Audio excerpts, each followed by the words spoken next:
ಓಂ ಶ್ರೀ ಗುರುಭ್ಯೋ ನಮಃ. ನಮಸ್ಕಾರ ವೀಕ್ಷಕರೇ, ನಾನು ನಿಮ್ಮ ಪಂಡಿತ ರಾಘವೇಂದ್ರ ಆಚಾರ್ಯ ಮಾಡುವಂಥ ನಮಸ್ಕಾರಗಳು.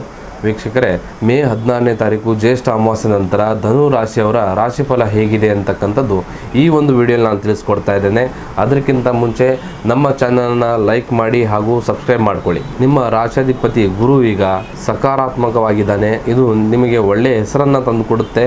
ಆದರೆ ಶನಿ 7ನೇ ಮನೆ ದೃಷ್ಟಿ ಇರುವುದರಿಂದ ಯಾವುದೇ ಕೆಲಸಗಳು ಸುಲಭ ಆಗುವುದಿಲ್ಲ. 2 ಸಲ ಹೋರಾಟ ಮಾಡಲೇಬೇಕಾಗುತ್ತೆ. ಇನ್ನು ರಾಹು ಕೇತು ಪ್ರಭಾವದಿಂದ ಯಾವುದೋ ಒಂದು ಭಯವನ್ನು ಕಾಡಬಹುದು.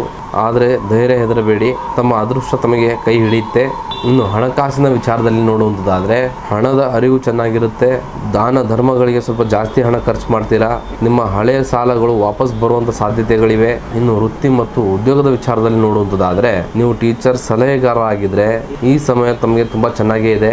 ನಿಮ್ಮ ಮಾತಿನಿಂದ ಜನ ಪ್ರಭಾವಿತರಾಗ್ತಾರೆ. ಇನ್ನು ಪ್ರವಾಸೋದ್ಯಮದಲ್ಲಿ ಕೆಲಸ ಮಾಡುವಂಥ ವ್ಯಕ್ತಿಗಳಿಗೆ ಹೊಸ ಹೊಸ ಅವಕಾಶಗಳು ಸಿಗುತ್ತೆ.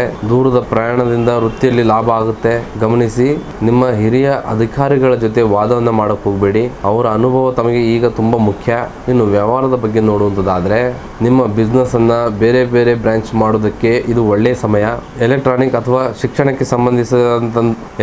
ಮತ್ತು ಶಿಕ್ಷಣಕ್ಕೆ ಸಂಬಂಧಪಟ್ಟ ಕೆಲಸದಲ್ಲಿದ್ದರೆ ಲಾಭ ಜಾಸ್ತಿ ಆಗಿರುತ್ತೆ.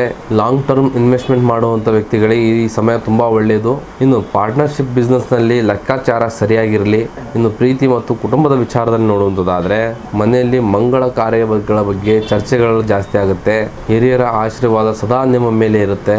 ಇನ್ನು ಪ್ರೀತಿ ವಿಚಾರದಲ್ಲಿ ಸ್ವಲ್ಪ ಬಿಗುಮಾನ ಇರಬಹುದು. ನೀವು ನಿಮ್ಮ ವಿಚಾರಗಳನ್ನ ಸರಿ ಅಂತ ಸಾಧಿಸೋಕೆ ಹೋಗಬೇಡಿ. ಸಂಗಾತಿಯ ಮಾತಿಗೂ ಸ್ವಲ್ಪ ಬೆಲೆಯನ್ನು ನೀಡಿ.